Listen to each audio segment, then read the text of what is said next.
खरं तर ठाणे हा एकनाथ शिंदेंचा बालेकिल्ला. मात्र ठाण्याला आपला गड करण्यासाठी भाजप कोणतीच कसर सोडत नाहीये. एकीकडे गणेश नाईक खिंड लढवत असताना भाजपचे नगरसेवक पातळीवरचे चेहरे देखील आता शिंदेंच्या शिवसेनेला आव्हान देऊ लागलेत. हो, BSUP इमारतीसाठी 100 रुपयात स्टॅम्प ड्युटीची योजना सरकारने लागू केली आणि या योजनेचे धनी आपणच आहोत हे अधोरेखित करण्यासाठी महायुतीचे दोन भिडू आपापसात भिडू लागलेत. या राजकीय लढाईचा आढावा घेणारा हा पुढचा स्पेशल रिपोर्ट आपण पाहूया.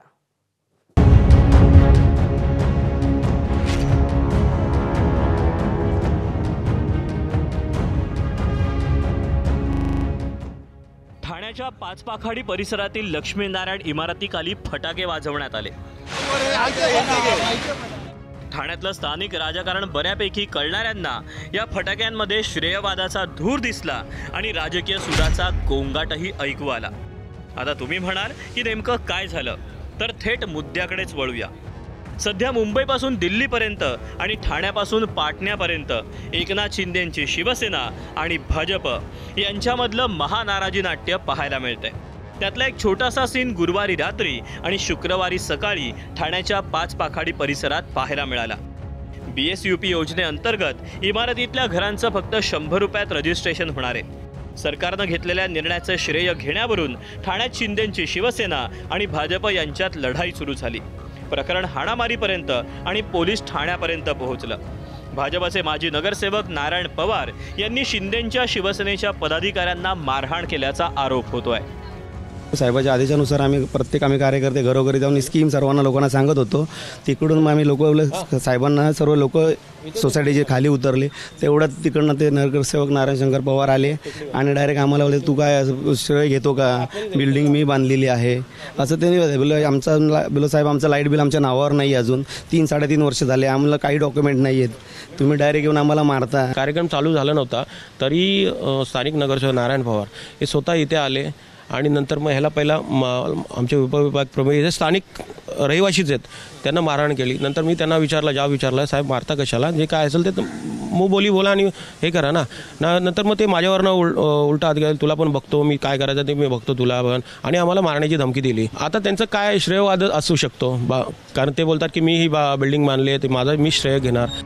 ज्या नारायण पवारांवर शिंदेंच्या शिवसेनेनं आरोप लावले त्यांची बाजू जाणून घेण्याचा आम्ही प्रयत्न केला.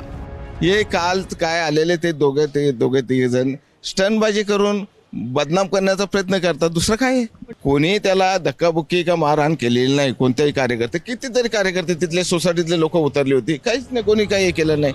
100 रुपयात स्टॅम्प ड्युटी योजनेचं श्रेय घेण्यासाठी भाजपनं देखील फटाके फोडले, पेढे वाटले. ज्या लक्ष्मीनारायण इमारतीत हा राजकीय गोंधळ झाला त्या इमारतीबाहेर बॅनर वॉर देखील सुरू झाला.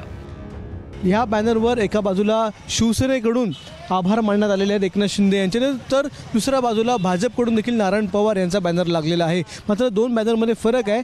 एका बॅनरवर फक्त शिवसेनेचे नेते आहेत, म्हणजे एकनाथ शिंदे आहेत, बाळासाहेब ठाकरे आहेत. मात्र भाजपचा जो बॅनर लावण्यात आलेला आहे नारायण पवार यांचा, त्या बॅनरवर महायुतीच्या नेत्यांचे फोटो लावण्यात आलेले आहेत आणि सगळ्यांचे आभार मानण्यात आलेले आहेत.